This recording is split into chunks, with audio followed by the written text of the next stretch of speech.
On the Africa room, no seed biting, never bites. Fast water swimming in the girls down in the guys. Fit non seat black, you right, fine. OMG, Mac 4, Robin C, Gallon Neck Night. Hot stove talk, Robin C, bringing the high. EC's alive, plus trust under those in my city life. Right? Queens got the dreams united. On the rag, Trump out, bring me stack. Night and under that chocolate flag. Smack that home out the park. Rock the deafening in black. Side game time, Robin CP time to ignite. Under NYC skies, we fight the good fight. Remains cheer in the orange, we unite. Mets forever. I'm 50 in sight. Mets riding high. Energy like a live wire. Queen City chance. Passion never tires. Grand slam dreams and paces over fast. Holding it steady, cause we know we gonna last. We the kings of the field, time to ignite. Under NYC skies, we fight the good fight. Remain cheer in the orange, we unite. Mets forever, I'm 50 in sight.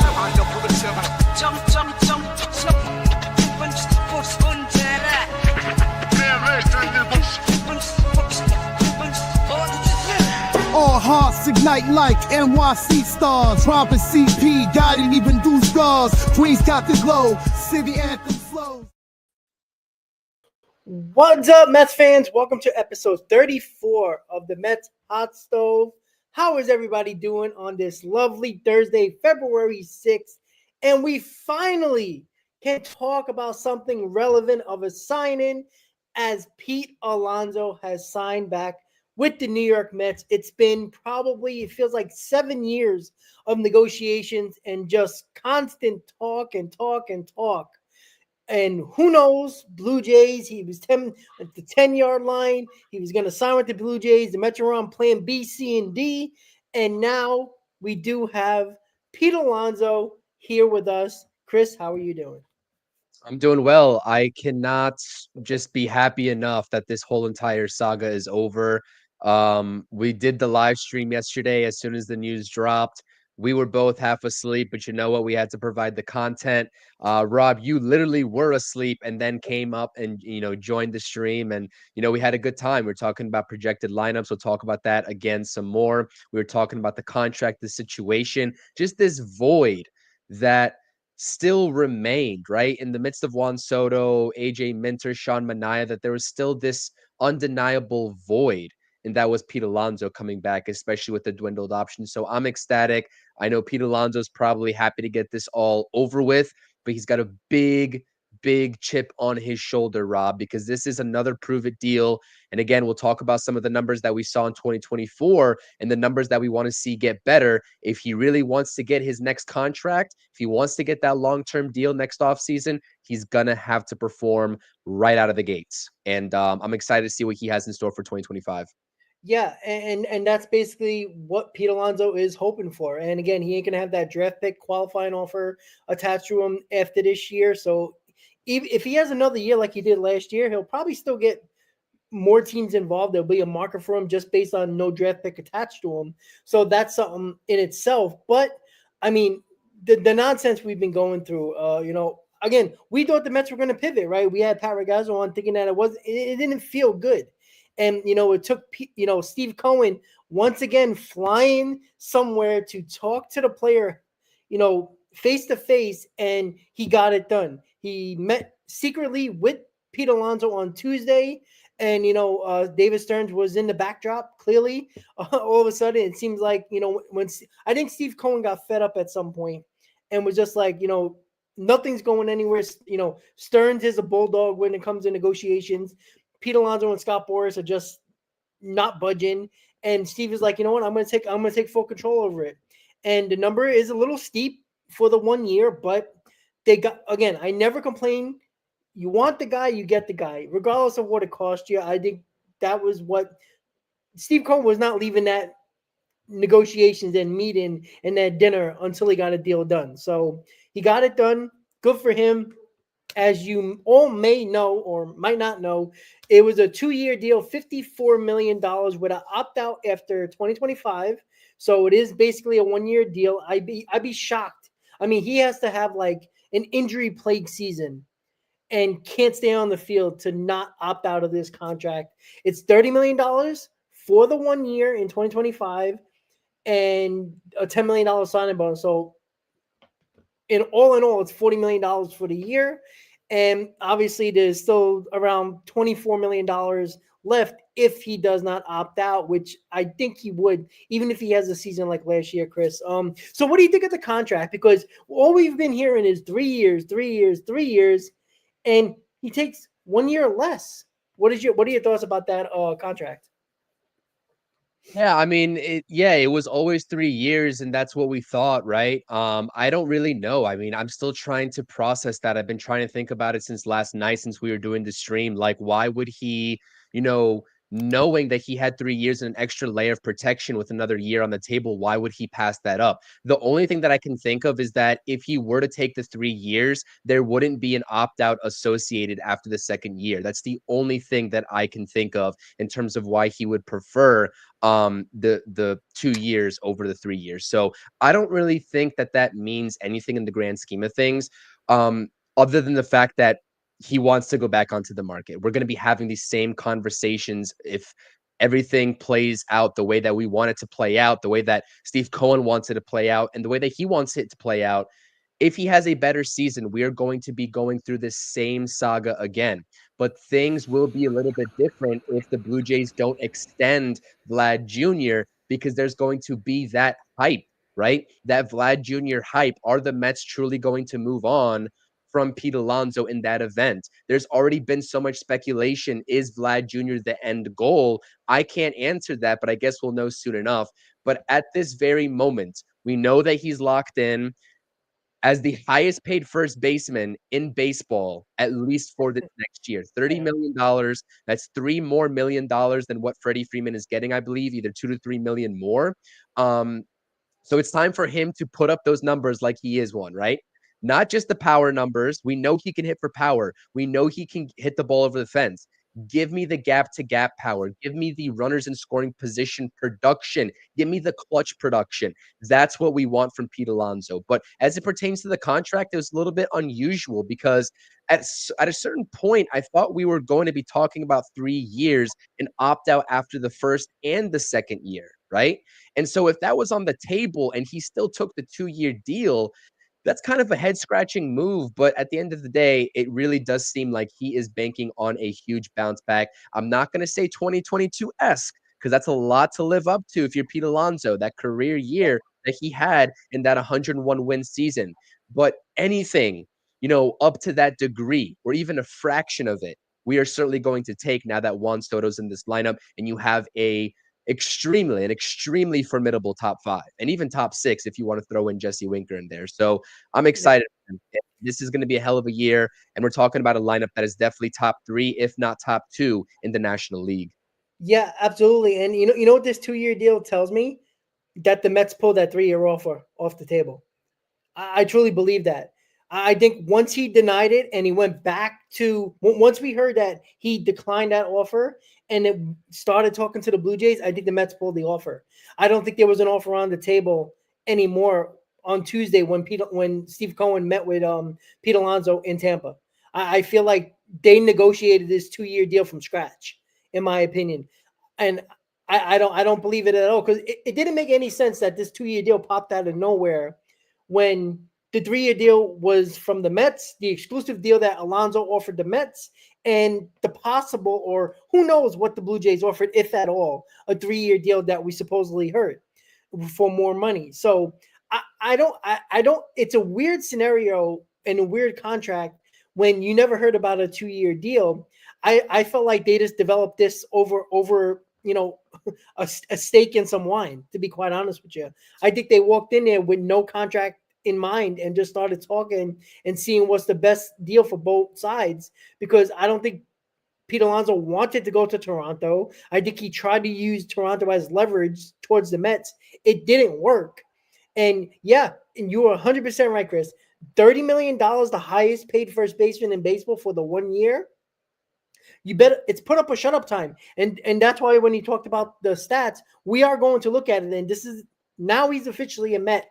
We can break down exactly what we talked about all of last year, and it must be better. Anything similar to this is an outright disaster because he's not helping the Mets and he's not helping himself contract wise. Chris, I'm going to make you take it away here when it comes to these numbers, and then I'll come after you again, buddy.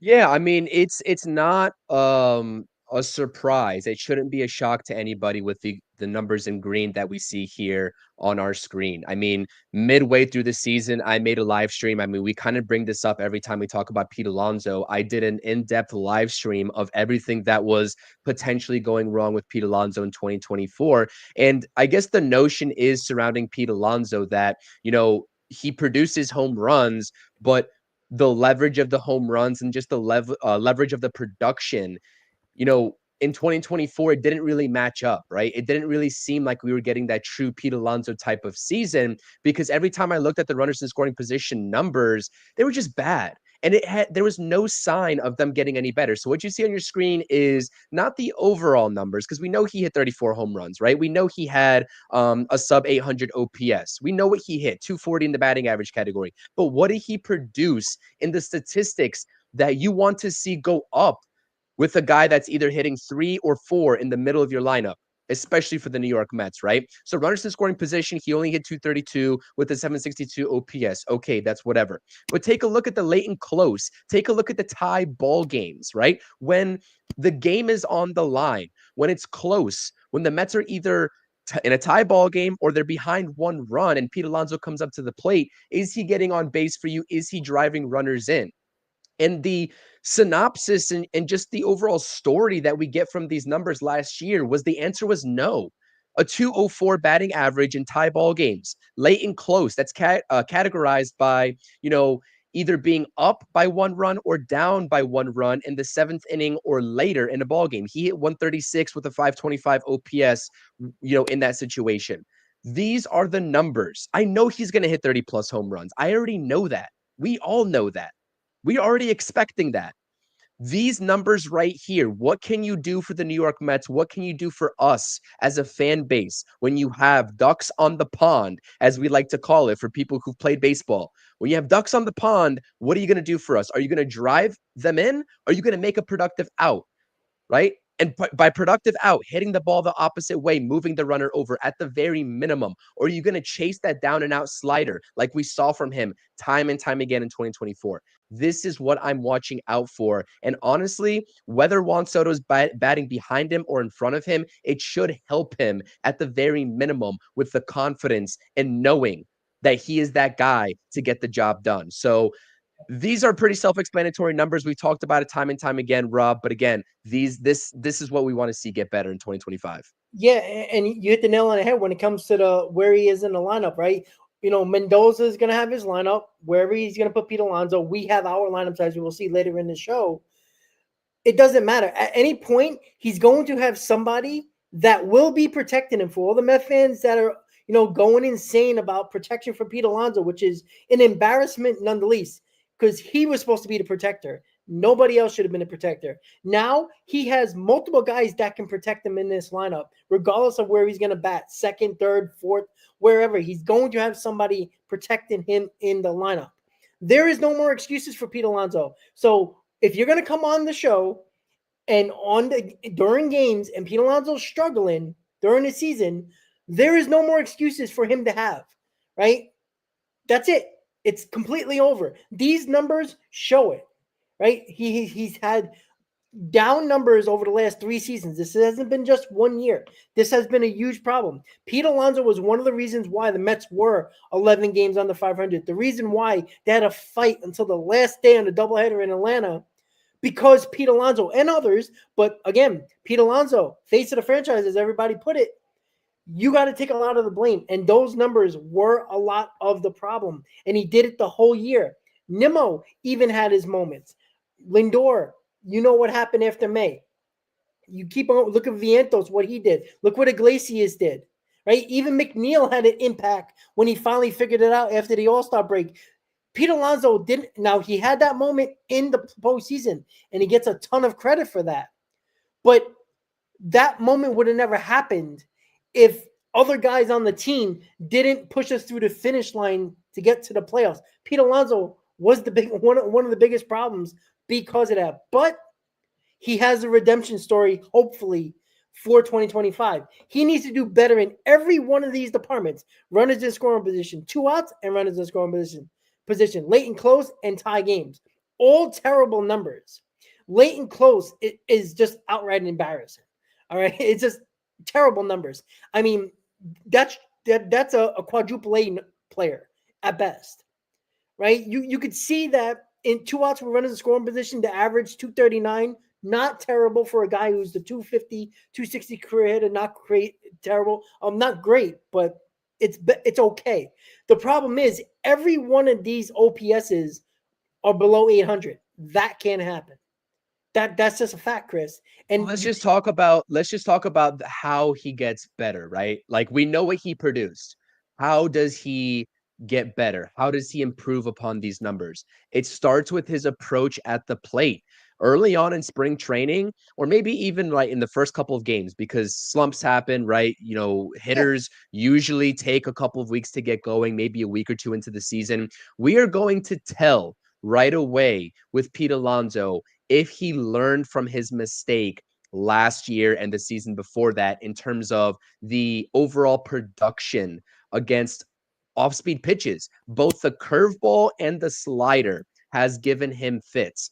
And I want to see his approach. Is he falling over the plate? Is he chasing those down and out breaking balls, or is he staying even keel and laying off of those tough pitches? That's going to be the biggest indicator to me. So again, we can talk about the production and the numbers. Of course, like, we know they need, they need to get better. He knows it needs to get better, but locking in on how it's going to get better. And I do think it's going to get better because, again, you talk about the confidence level, and if there was any pressure, I know that you don't like to use this as an excuse for Pete Alonso, right? The whole protection and the pressure, whatever. He's supposed to be that guy. He's supposed to be the guy, or was supposed to be the guy. He wasn't, and he didn't fulfill those shoes for the Mets. He doesn't have to be that anymore. That's the beauty of this lineup, is that he does not have to be that anymore. Juan Soto doesn't even need to be that because it's a collective unit at this point. And so that should automatically help him. So I'm looking forward to Pete Alonso. I think he's going to have a hell of a season, and I think we see him finally get back on track because, again, the lineup, the brand new lineup that the Mets are going to trot out there with Juan Soto, coupled with the fact that, again, he has a chip on his shoulder and he knows how to deal with those expectations now. Last year, contract season, he didn't know how to deal with it. That was completely new to him. He has that season under his belt, and he's still fighting for a contract. So year 2, Pete Alonso in a contract year, it should be good. It should be good. Yeah, I hope so.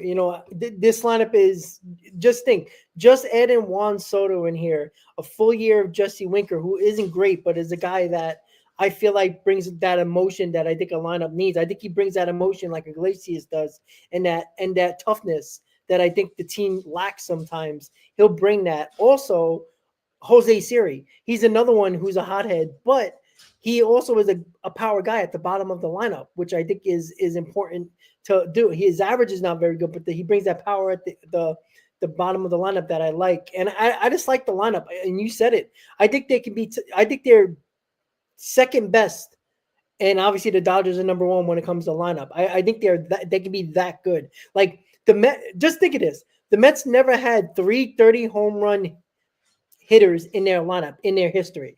They can possibly have 4, possibly 5. There's a possibility. Like, easily it could be 3. It definitely could be 4, maybe 5. Like, that's a possibility.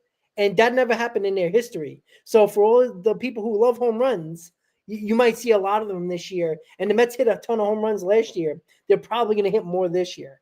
And that's the exciting thing about this lineup. And that's why it should make Alonso better. It should make everybody in this lineup better. If it doesn't, there's nobody else to blame than that player. And it's not just Pete Alonso, it's anybody else as well. So I'm ready for it. Look, we're a week away from pitchers and catchers. I can't wait. I'm ready. I'm sick of the offseason. It was a long, drawn out offseason. It was a frustrating offseason. But are the Mets done in this offseason? It seems like there could be a roster spot or two that can be filled. I don't know if it's going to happen, but I think we got to talk about it, Chris, because I still think the Mets. David Stearns has something up his sleeve, right? I know we made the Jose Siri trade. That's basically that's kind of like something that he dreams about, and he does it in his sleep. Simple stuff. I still feel like he's got something up his sleeves with a trade. Maybe it's not Dylan Cease. Maybe it's another starting pitcher that is above average that can be a solid number 3. Maybe. I don't know the name. Maybe you can come up with a name, but it seems like it's always the guy that we're talking about, but it's somebody else completely that he finds or he trades for, and it's like, oh, that's a pretty good deal. It was like a couple of years ago, even though it wasn't Stearns, but the Chris Bassett trade, right? That came out of nowhere. Nobody was really talking about it, and I was like, wow, that's a pretty damn good move. A really good number 3 starter, and then he ended up being our ace when guys got hurt. What do you think of the Dylan Cease situation? People started talking about it once the Alonso situation came to a head and we signed him. I think David Stearns has something up his sleeves. Is it Dylan Cease? Maybe. What are your thoughts on that?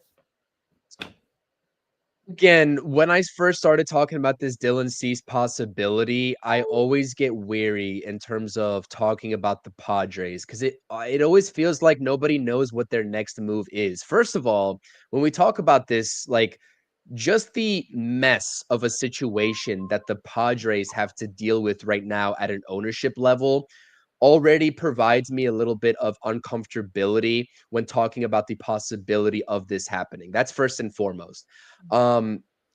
So again, I'm still under the assumption, not under the assumption, but my gut feeling is that I am not too confident of this trade happening because I think that the Padres end up holding on to both Michael King and Dylan Cease when it's all said and done this offseason, and that both of those guys can be candidates to be trade deadline moves for the Padres, depending on how this first half unfolds for them.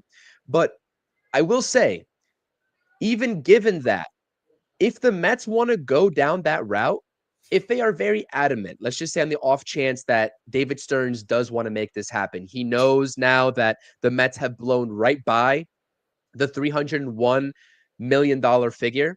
Because that was the question, right? If Pete Alonso wasn't happening, then the Mets can stay close to $301 million and not really accumulate all that useless penalty money. But now that they are already well beyond that at around $325 million, could that shift the actual thinking process or thought process for the New York Mets? Well, we're already over by $24 million. What's Dylan Cease's $13 million on top of that? You know what I mean?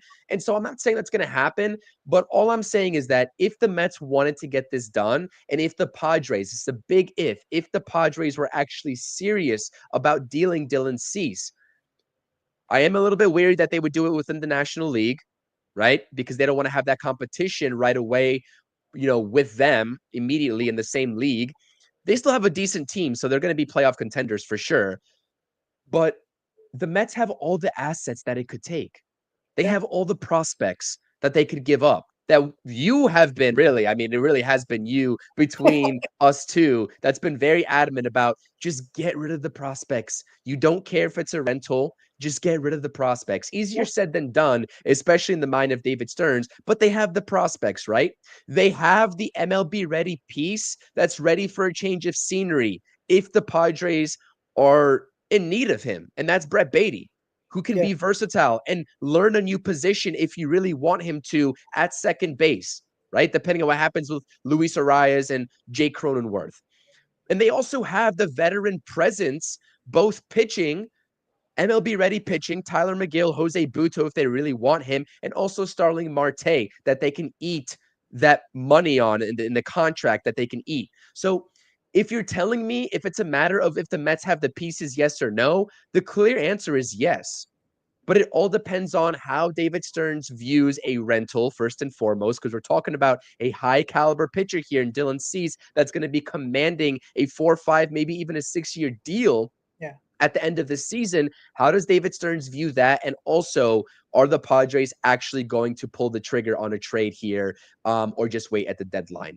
Again, I will say it looks like it's Dylan Cease or bust at this point. We haven't identified any other trade candidates. I think Michael King, with the deal that he got in arbitration that he just signed, I think there's an option for a second year. I think they're definitely going to hold on to him as well. The only other name that we haven't talked about for quite some time is Luis Castillo. And a 32-year-old going on 33 years old, right? Even at the AAV that he's at, I would love to bring him on board because, again, I do believe in his skill set and I believe in his pitching resume. But I think knowing David Stearns, right? I don't really think he's in line to bring in a 32-year-old pitcher, 33-year-old pitcher that has about 3 years left on his contract. He did it with Sean Manaea, though, so stranger things have happened. Sean Manaea is, 31 going on 32 and on a brand new 3-year deal. But I don't know, just trading those prospects for that type of pitcher, it really is all going to depend on David Stearns, obviously. Well, see, that's the thing. Like, what is the motivation of trading your prospects in the middle of a season after 100 games to have a guy for 2.5 months? Like, what are you going to save one prospect? I'd rather have the pitcher here the entire season. I'd rather have him April, May, June, and most of July. I would, because like those games matter as well. Like some people, not you, I'm just saying in general, people forget that those games actually matter. It doesn't seem like that when you're in September, and we're not talking about April 10th when we lost the game because, Joe Schmo, Griffin Cannon was our sixth starter who pitched. Like that's the difference in a 95 win team to an 89 win team. That is a 6-game difference. That's a huge difference. And that's why I just don't understand the logic here, right? And I know you believe that David Stearns would do it at the deadline. I don't see why give up 2 prospects at the deadline for 8-9 starts when you can give up a third prospect and have them for 30 starts. Like that is a huge difference. Like that's 20 games more, 21 games more that you would have that pitcher where you can win more games. And now you don't have to worry about getting a starter at the deadline. Again, injuries aside, right? Because you can't predict that. But you solidify your rotation for the most part. And you're not worried about your number 1 and number 2, possibly not even your number 3. And if you need anything, it might be a bullpen arm or, a bench piece. And that's not going to cost you too much. And that's what I don't understand. That's why I'm frustrated with this scenario, because it's clear that it's going to take 3 top prospects, according to Regazzo and a lot of others, 3 top 25 prospects. He didn't say 3 top 10. He said 3 top 25. I would be aggressive. I would give 2 top 10s and another one that's in the 15 to 20 range. I would do that. I really would. I would be aggressive. Like, if you're aggressive and you and Stearns think that deal is fair, and they say no, all right, you tried. Now maybe he is. Right? We don't know this, right? We didn't even know Pete Alonso met with Steve Cohen. We haven't heard a lot of things, so he might be working hard to try to get Dylan Cease. But at the same time, you have to do it. At some point, you got to do it. And the clear need left on this team is rotation help. And I don't think Nick Pivetta is going to provide that if they do go that. I don't think they're going to spend any more money, to be quite honest with you, with that. I mean, they could. I mean, Dylan Cease will obviously cost money because he's going to be added to your payroll. But I think you can get Dylan Cease because they have the pieces. And that's why it's like you're not spending money on Burns or Fried or any top pitcher. Go get him. Like, there's no reason not to get him. Like, they're not asking for your number 1, 2, and 3 prospect. They're probably not even asking for 3 top 10 prospects. And if they are, maybe I would still be hesitant if I'm Stearns. But who are those 3 guys, right? Is it another freaking shortstop in our system, right? Jet Williams is probably all but gone at some point this year if you're willing to trade for a pitcher, either at the deadline or now. Go get Dylan Cease. He makes a ton of sense. Will he do it? Will they do it? I don't know, but I still feel like David Stearns does have something up his sleeve. I don't know if it's Dylan Cease, but I feel like he's going to make a trade for a pitcher. I just don't know who. And so that also just to because again, we've been having this debate. I'm fully on board with getting Dylan Cease. I think that the necessity for a top line starter is clearly there. I doubt that it's going to come this off season, but I'd love to be pleasantly surprised by David Stearns, right? But the other fact, right, and what it's to your point, right, to just go directly off of your point is that you made the conscious decision to pay Pete Alonso and pay him as a top first baseman for at least one more year. You're guaranteed a year out of Pete Alonso, right? Not even taking into consideration the massive contract you gave out to Juan Soto and all the other big contracts that are on this team right now. You made, given what the rotation is right now, you still made the decision to pay Pete Alonso.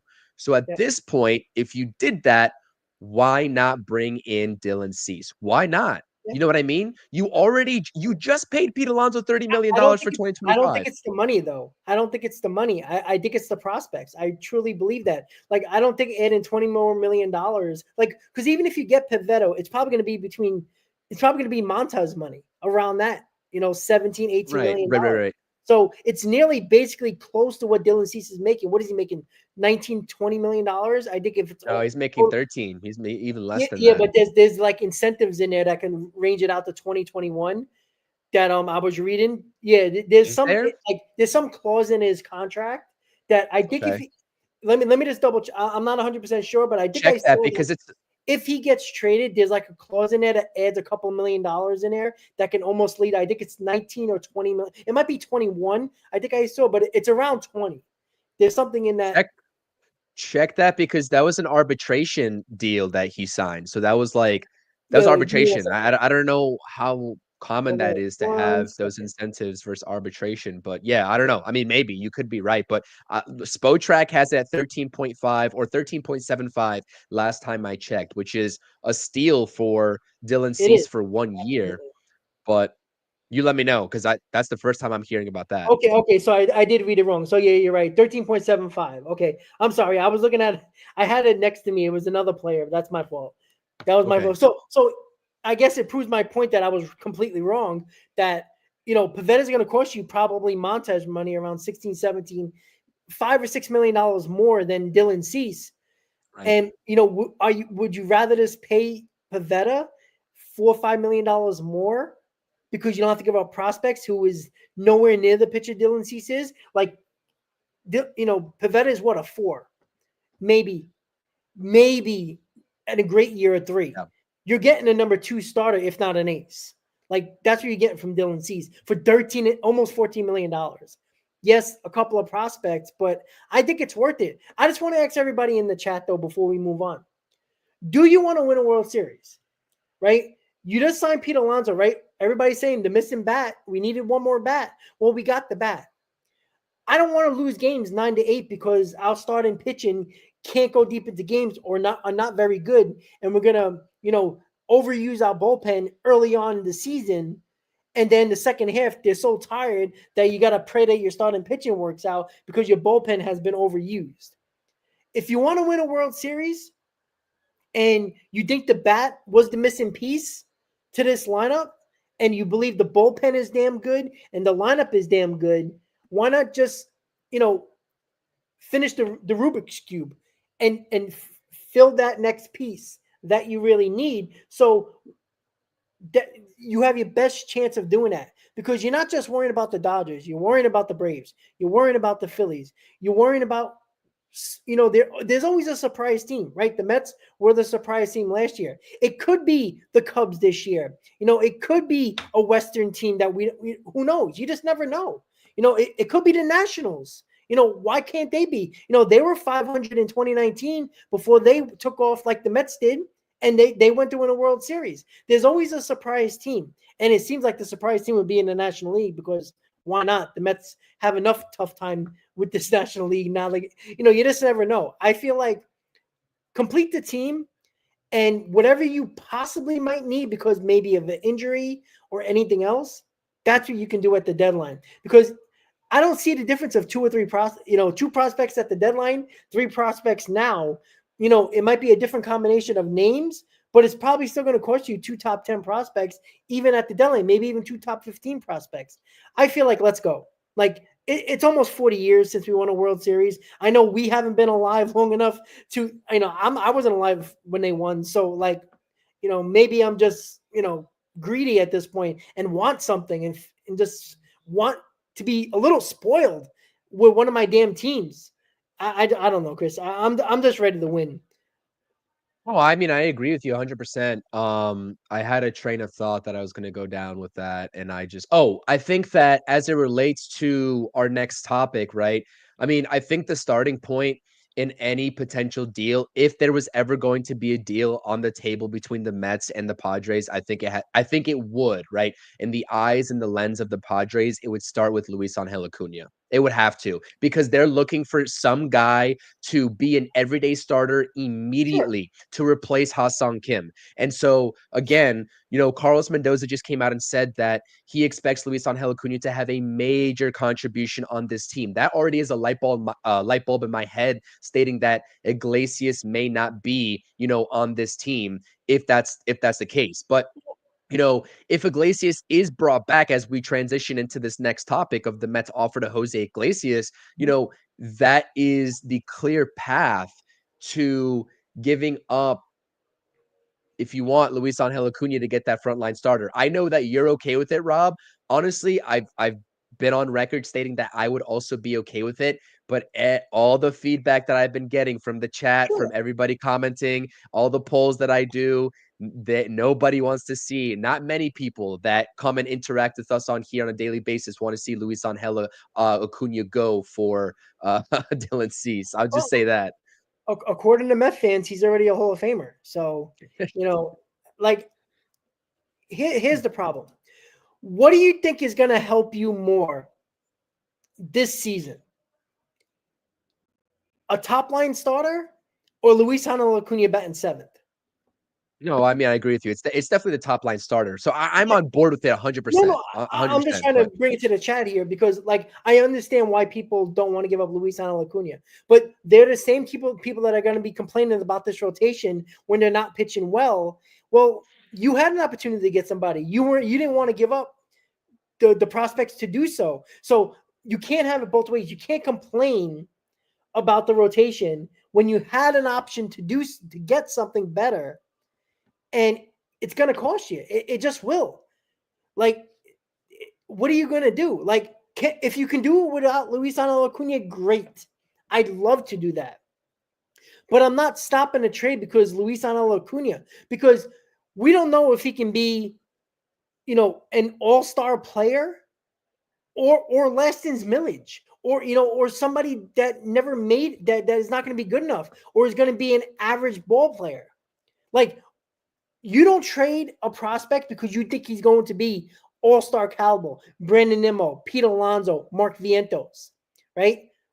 There's no guarantee of that. Just because he has the name, just because you've seen a few nice things, when he came up, when he had the opportunity last year, right? Because nobody was talking to him in the minors. All that we heard was his numbers weren't good, right? Some people well, said he to was be fair, good. nobody was talking about Brandon Nimmo in that light too. To be Sure, fair, but agree. But he was a higher prospect than what Brandon Nimmo was. Even though Nimmo came out of nowhere and started to become a top prospect just by playing well in the minors.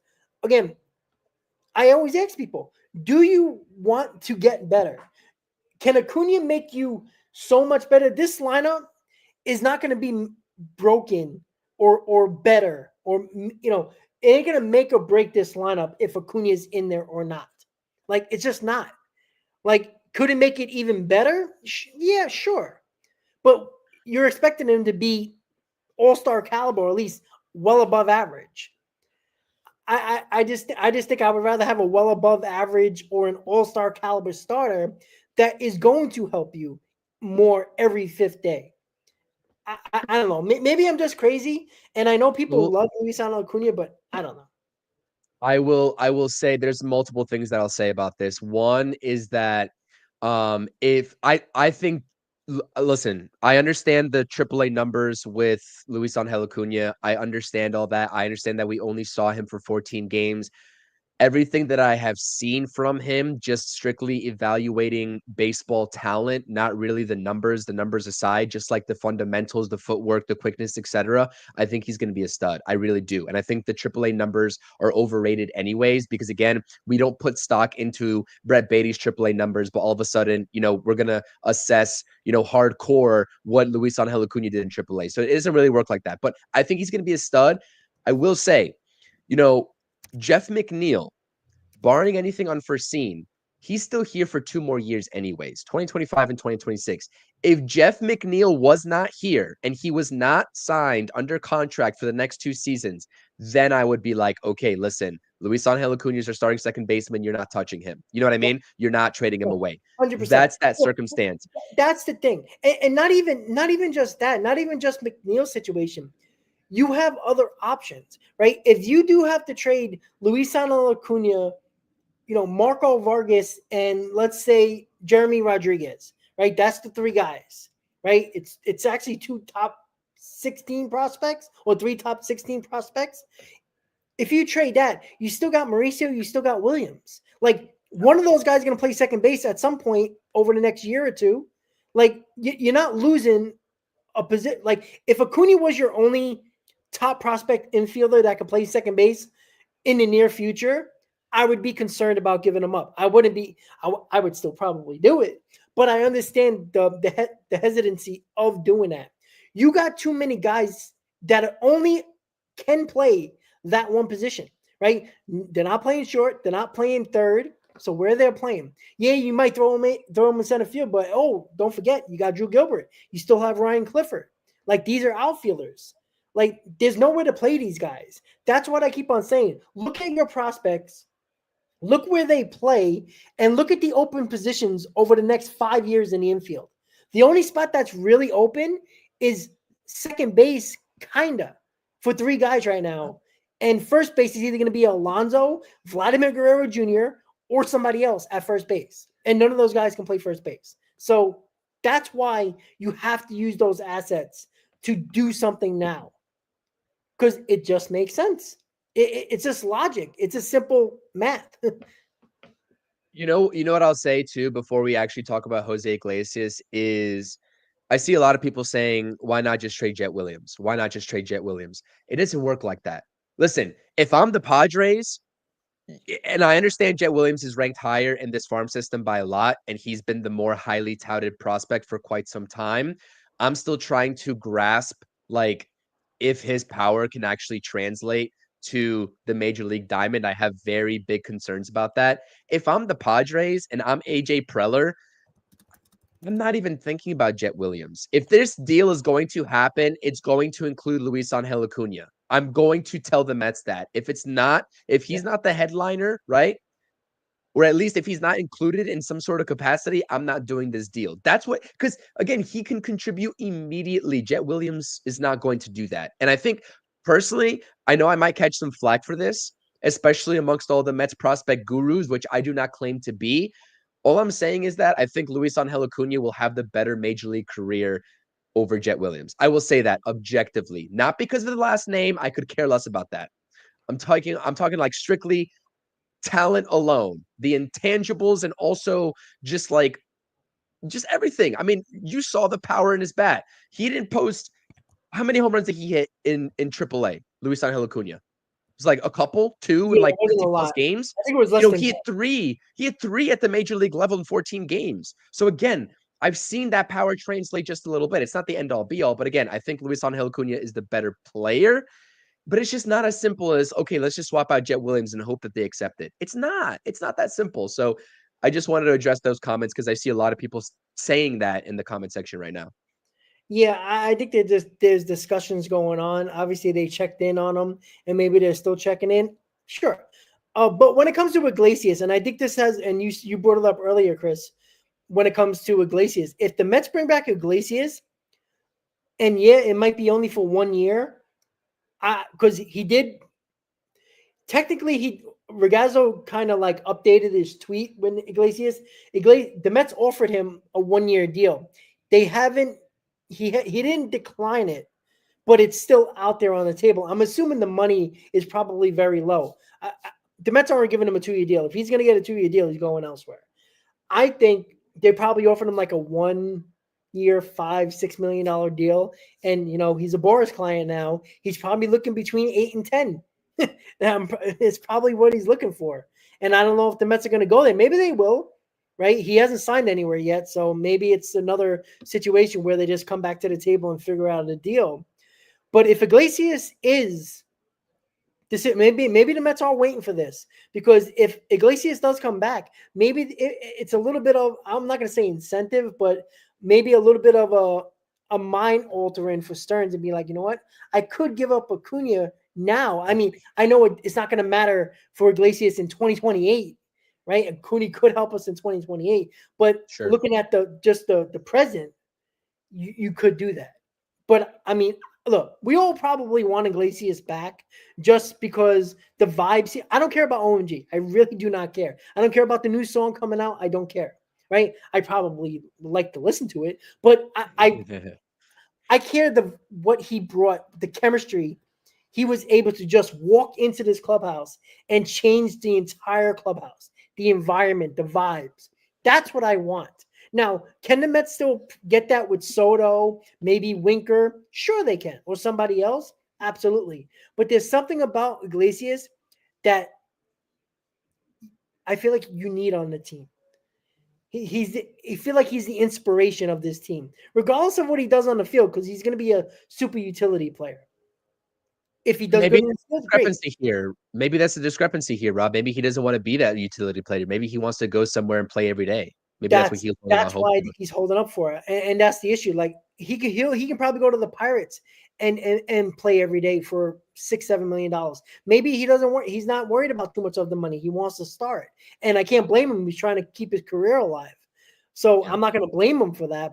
But again, is he thinking about, hey, my song took off because I played in New York? If he was playing for Detroit, nobody would probably care. Maybe he's thinking about that. Maybe he says, well, I'm going to make a couple million just on my song. If I'm in New York, I can take $5 million. And maybe there's some incentives there if he plays a certain amount of games or he hits a certain amount of home runs, RBIs, or whatever. But I honestly think the Mets are going to get it done here for some reason. I just feel like I think Steve Cohen, just like he did with Pete Alonso, just like he did with Juan Soto, when he needs to step in, he pushes David Stearns to aside, sits him in the children's section, and says, "Watch. This is how we do it." Now, this isn't jumping, putting any smoke and hate towards Stearns. It's just that Cohen, I don't think he necessarily likes everything Stearns does in the negotiating process. I think he likes the smart that he gets from Stearns. I don't think he likes the way he approaches it too much, because both times with the biggest free agents for the Mets that they signed, Steve Cohen had to jump in the final hour. Like, you don't do that to your GM or president of baseball ops if you 100% trust them with the negotiation process. I truly believe that. I don't think it's going to go that far with Iglesias. I just feel like there's too much interest on both sides where I think it's going to happen. Contract wise, I have no idea. I don't like to assess David Stearns with this whole negotiating with Scott Boras. Everybody knows that Steve Cohen and Scott Boras go way back. Like, this has been an already established connection and relationship between those two guys. So expecting David Stearns to just get in the middle and act as that sort of liaison and that middleman between the two is just a crock of shit, honestly, to be honest with you. And so again, we all know that those prospects, or not the prospects, but those guys that Boras is representing are the top of the line, right?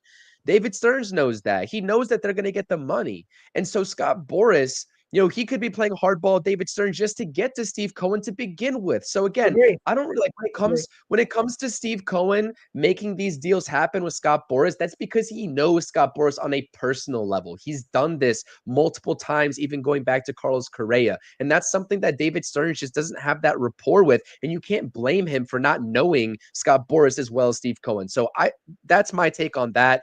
I think with Jose Iglesias here, another Scott Boras client, yes, he's a veteran leader, 100%. He's a veteran leader 100%. And he can mentor, Luis Angel Acuna, Ronnie Mauricio, Mark Vientos. And he did that last season, right? But it's a business at the end of the day. He was making what, 1 million, $1.5 million Yeah, last season. He had a hell of a season, career year. He's worth $5 million max, max, I agree with you, 100%. max. 6, 7, 8, 9, 10, anywhere there. I'm sorry. As much as he means and meant to this organization, that's not a smart, business decision. He's not worth that at the end of the day. He's not. You're already talking about like a 400% raise at that point at $5 million. You know what I But mean? hey, he was the team MVP, man. I mean, No, I mean, listen, I'm not taking that away from him. But I again, I know. think $5 million is a very generous offer, I agree. on a 1-year deal.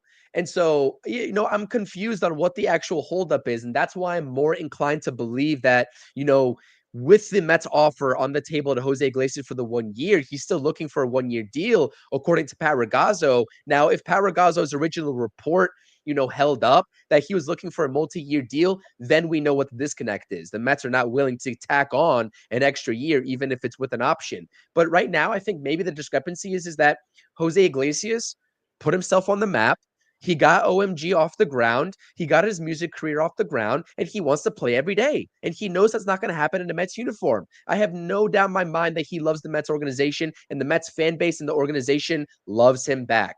But Yep. at this point, it's a business decision for him because, again, if he's signing a 1-year deal, he's not going to retire after this year. He's going to go out for his next 1-year contract. And what's the best opportunity for him to get that next contract? It's by playing every day. Yep. And that's just not going to happen in a Mets uniform.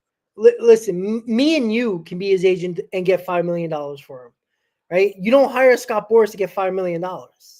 Like you can get that by. I'm telling you, you can bring your grandmother in there, and and and get that $5 million done. He's trying to get that again between $8 and $10 million. That's probably what he's trying to get. And yeah, I don't. I think he probably, if the Mets were willing to give him that money, I think he would come back regardless of a starting position. But yeah, I think there's two things to talk about. I think it's a little bit more money between 8 and 10 million, and a possible starting role. And there will be somebody that will give it. Now I don't know if it's going to be a good team. Maybe that hurts his overall value. But again, he's not probably looking at that. If you're going to pay me and start me, he'll probably be a trade deadline acquisition for somebody. So he's going to be on a contender if he's playing well. That team that got him, that might be a bad team that he's starting on, he'll be traded at the deadline. So, he's going to be on a contender regardless. So we'll see. Again, I'm not giving him any more than $5 million for a super utility guy that, you hope he would give you what he did last year. Right. But, and maybe he won't do that. Maybe it was just, it was just a lightning rod. It just, everything worked out perfectly for him. There was no expectation when he came up. He just took over whatever he took over and basically took the second base position from everybody. And even when, McNeil was healthy, it was like, no, sit on the bench. Iglesias got this. I just think it's kind of redundant at this point. You got Magical as a backup plan, and I think the Mets would be okay. And I think they're comfortable with Magical as a super utility guy if need be. A guy that's on a split contract that might make $1.5 million like Iglesias was making last year. You don't spend $8-9 million on a super utility guy, and even if they're spending a ton of money, you just don't do that. So we'll see. It would be great if you get him back, but it's got to be for the right cost. Like you can't overpay for a super utility guy. I know it means a lot to a lot of Met fans, but are we going to live or die with this OMG thing? That's what I'm saying. The gimmick shouldn't matter. Your team should be good. If this team is good, nobody's going to care about OMG in 2025 if Iglesias is not on this team. If they win 95 games, nobody cares, right? There'll be some other gimmick that somebody comes up with. Maybe LFGM will come back officially again. Who knows? But I don't think Iglesias. I think Iglesias is going to happen somehow, some way. They're going to figure it out. You don't think he's going to come back, Chris? I think he's going to come back. I'm telling you, I don't think it's going to be for more than 5 years. I'm over 5 years, 5 million. Sorry, it's going to be 1 year. Definitely a Boris. Yeah, that was a mistake by me. That's 5 okay. million, not 5 years. I think he'll come back though. I think he will. Just because again, as it pertains to Luis Angel Acuna, I'd love for him to be up with the the big league squad to close out spring training going into opening day. But I do inevitably think that he's going to start off in AAA. I just have that Agree. gut feeling, and that's where I see Jose Iglesias coming into the equation. But again, at a certain point, just because if this happens, if the Mets do bring him back, I don't want that to be the reason why they don't make the call up of Luis Angel Acuna when it's time. Because Carlos Mendoza said, he expects Luis Angel Acuna to have a major contribution for this team in some sort of capacity. So I think that he has what it takes. I think what Acuna has is what it takes to be an everyday major leaguer. Let's say Jeff McNeil falls off the face of the earth again, right? I mean, I would not hesitate to make Luis Angel Acuna an everyday starter at that point and just keep Jose Iglesias in that bench role if he's willing to come on board back to Queens and do that. Yeah, I'd be fine with that as well. Like I said, if you're gonna hold on to these guys, play them. Why not? You got to see what they have. Either they're gonna be good for us or they're gonna lose value, and then we're screwed either way. So we'll see what happens, guys. But the fun part of the show is here, as now that the lineup seems set. Where are these guys gonna bat? Me and Chris put lineups together to see if you guys agree or disagree. I already know me and Chris disagree on the lineup. Again, a friendly disagreement when it comes to the lineup. So to look at mine, and you're gonna see it right here. It looks something like this, right? Opening day, Francisco Lindor playing shortstop, leading off. Juan Soto, right field, second. Pete Alonso, first base, third. Mark Vientos, cleanup, playing third base. Brandon Nimmo in the fifth spot, left field. Francisco Alvarez, catcher. Jesse Winker, DH. Jeff McNeil, second base. And, of course, Jose Siri, center field, batting ninth. I like it this way. I feel like they're not going to mess with Soto in the two-hole. They never move Soto as a Yankee, and they probably should have, and they did. They never did, and who knows if it helped them or hurt them, overall as a team. I feel like Juan Soto, he got everything he wanted in a contract. Everything he asked for, he got. I feel like there's something to that two-hole that he really cherishes. And I think the Mets, to begin the season, are going to start off Juan Soto in the two-hole just to say, all right, you like the two-hole? Good. But if it's not going well for the team, we're going to make changes. That's why I think it's going to start off in the two-hole. I like Alonso between Soto and Vientos. I think it provides the front protection for Pete Alonso and the back end protection for Pete Alonso. And I think that's going to be huge. And if Nimmo finds a way to stay healthy, I think he's going to be fine. And the resurgence possibly of Alvarez, who knows? And 7, 8, and 9, you just got to hope for the best when it comes to Winker being that guy. He's probably going to split if Marte's still on his team, lefty, righty. Jeff McNeil, I don't know what we're going to get from him, but he's in the 8th spot. Again, like you said, Chris, if Mauricio is healthy, he might be an option. If Acuna is still here, he'll be an option, right? We have options if McNeil falls on his face. And Jose Siri is going to provide emotion, great defense, stolen bases, and 20 home run power. That's what you're going to get from Jose Siri. So that's my lineup, guys. Hate it or love it. The underdog's on top. But I like this lineup. But again, it's okay if you don't. Chris, your turn to get your lineup. Here it goes. Whatever you do, do not look up Mark Vientos' numbers in the 4-hole. Don't look up what he hit batting cleanup. Just don't do it. Yeah. Listen, I like Mark Vientos in the 2-hole. I think that when we saw him in the 2-hole, he thrived, right? He thrived last season. He hit north of 280. The OPS was great. The numbers weren't better than when he was in the 5-hole. So I think that he has a lot of comfortability hitting 5th in that sort of lineup, in which case you would just switch Brandon Nimmo and Mark Vientos and have Brandon Nimmo bat in the 2 spot. Maybe that's actually the better lineup. And maybe I kind of messed up here. Maybe I'd go Lindor, Nimmo, and then Soto, because you still always run the risk of having a double play candidate if Francisco Lindor gets on on and Mark Vientos comes up and hits into a double play. Then at that point, hitting Juan Soto third is a moot point. So maybe if there was one adjustment I would make here is going Lindor, Nimmo, then Soto. But again, if Nimmo gets back into form, right? If Lindor continues what he did and Brandon Nimmo goes back into that high OBP guy, you're talking about two guys on base automatically in the first inning for Juan Soto. And you cannot pitch around Juan Soto in that situation because then you're loading up the bases for Pete Alonso to come up. And at that point, you're just hoping that Pete Alonso puts one out of the yard, right? With Juan Soto in the 2-hole, I know he had a lot of good success in a Yankees uniform, right? I understand that. Hitting in front of Judge, he was in the 2-hole, he looked comfortable, he put up MVP type numbers, right? But I think that there's a lot of ways as a pitcher you can pitch around Juan Soto, right? Especially if Lindor doesn't get on at the leadoff spot. There's so many opportunities for opposing pitchers to hit or to pitch around Juan Soto. And I don't want to have that happen. I'm not paying a guy $800 million for him to be pitched around. So Sure. you get the first two guys on, have Juan Soto come up. Even if there's one guy on and one out with Juan Soto in the 3-hole, they still really can't pitch around him. At least they shouldn't. Maybe they'll take the conscious risk of getting up and trying to induce Pete Alonso to hit an inning-ending double play. But again, I like Juan Soto in the 3-hole, and I'd much prefer him to be there with the first two guys on base in an ideal scenario.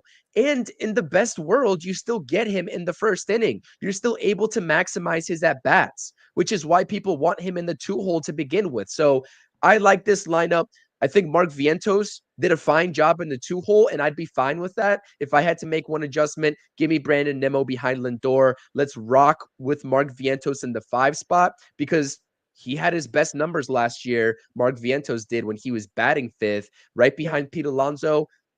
I mean, that's a top 2, top 5 in the NL. It's hard to complain any way we cut it here. This is just personal preference at this point, but give me Juan Soto in the 3-hole. I'll say that. If you look at Vientos, Soto, Alonso, even Nimmo, numbers in the 2-hole, they're pretty good. It's not their best spot, but they're all pretty good. So, again, it's our personal preference, but nobody's going to complain on opening day. Unless Juan Soto's batting 8th, and Pete Alonso's 7th, it's we're not going to complain that much. We know 1 through 5 is probably going to be the names we mentioned in some type of order, right? Maybe I have a weird feeling Mendoza might put Francisco Alvarez because he did it early on last year. He might put him in the 5-hole because of the potential of power and batting Brandon Nimmo 6 because I don't think Nimmo's going to be 100% healthy. And I think they're going to protect him as much as possible. I mean, you can't really protect somebody in a lineup injury-wise. I just feel like I don't think they want to put too much added pressure on Nimmo right now. I think they want him to make sure he's healthy. And I wouldn't be shocked Nimmo DHs game 1, opening day, and Winker's playing left field. The only reason why I didn't put that in my lineup, the only reason why I thought that was because they were talking about him still not fully, sprinting and running. He's already at spring training in the facilities and working out and stuff like that, but he's not on full level drills yet. So maybe that will happen throughout spring and, they can shut me up by him playing left field and open the day. It's a small left field on the Crawford boxes in Houston. So you might be able to, get away with that during that series, but I wouldn't be shocked if they say, Nimmo, we're going to DH you for the series or for at least the road series. Get that feet ready to go and just DH, worry about hitting and play Winker in left field. It's not the end of the world. I would be shocked if they. I wouldn't be surprised if they did that. But again, whatever lineup you like or you don't like either one, and you like your own preference, I'm gonna tell you right now, Mendoza is gonna have a lineup that we're all wrong. I'm gonna tell you that right now. It's gonna be. The only one we know for sure is Lindor's batting first, 100%. Other than that, who knows? Because Mendoza has this thing where he has a knack for getting the right feel of players before games, right? What? Maybe he wants Jeff McNeil to get a red hot start and bat him second. I know that's crazy, No, no, no, no, and no. I We're know, getting and too I know, crazy. but Mendoza talked about it, right? When he tries to get a guy going, what does he do? He pushes them up the lineup. He did it with Francisco Alvarez a couple of times numerous times last year when he was struggling. They're like, all right, you know what? Let's put him fifth. Let's see if you put him in the upper part of the order, it might mentally help him out. I'm not saying he's going to do it, but don't be shocked if he says, you know what, opening day, not the end of the world. McNeil batting second. You got him behind Soto. You got Soto behind him. You got Lindor in front of him. Try to jumpstop Jeff McNeil. So when you push him back to the bottom of the order, now you might have close to somewhat of the old Jeff McNeil. He thinks about that. I wouldn't do it. But Didn't Mendoza, McNeil back cleanup last year, opening day, if I remember correctly? he probably did. I think he did, if I'm remembering correctly. Well, if that's true, then it's even more of a reason he might even put McNeil in the 2 just to get him going a little bit. Yeah, I don't I mean, I can't see how I see the logic there, but again, I don't know, man. This is just like the most concrete of top fives, I've seen. And by the way, guys, ladies and gentlemen, if you haven't checked it out, yesterday I posted a video. I'm running a giveaway on my channel. Predict the correct opening day lineup in the comments section of the video that I posted yesterday. Check it out. If you guess the correct lineup that Mendoza throws out there, you have to include the positions of each players.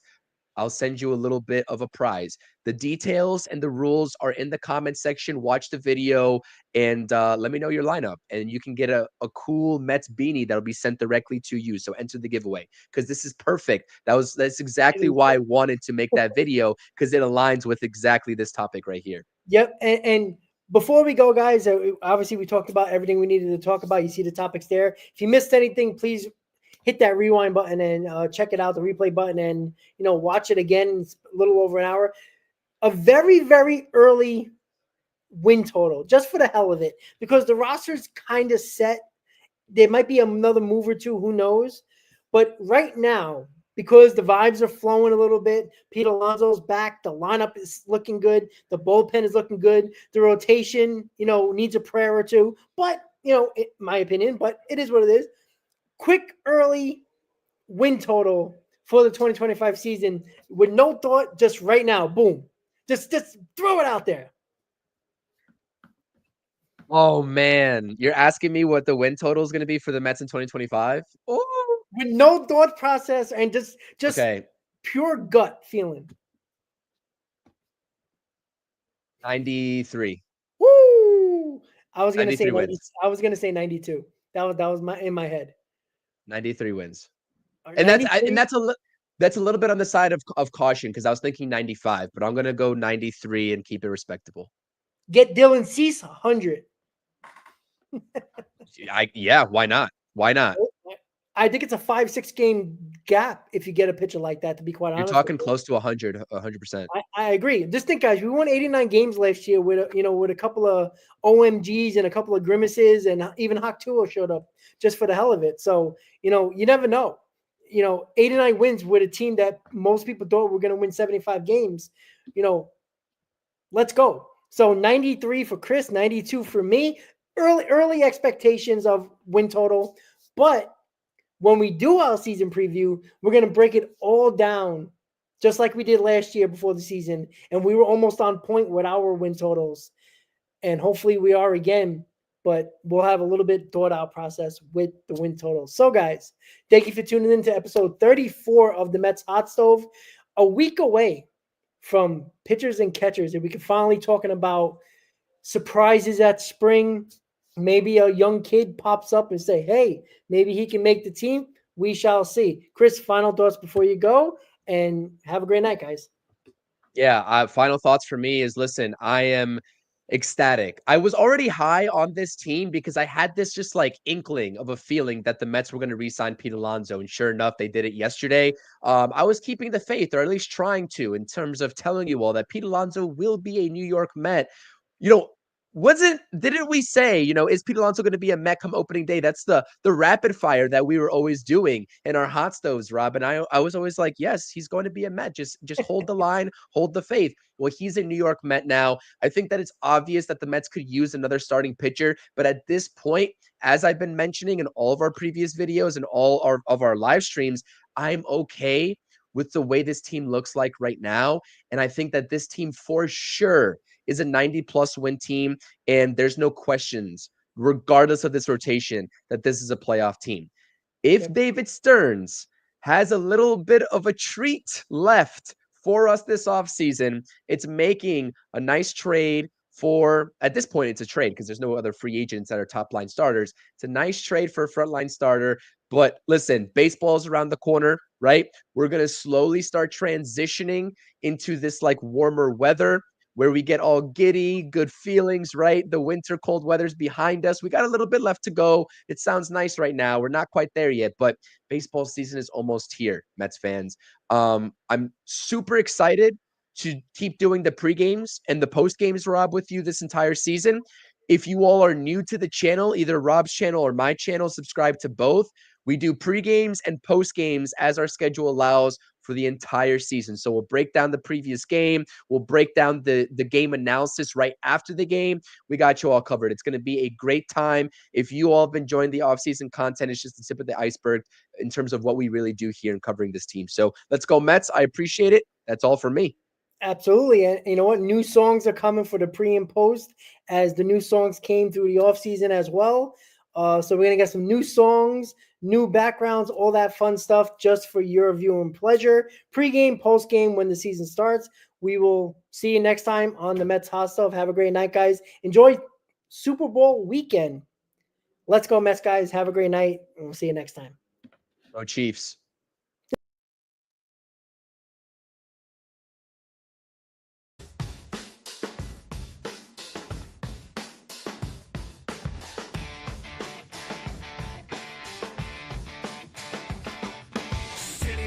In the dead of night, full of echo.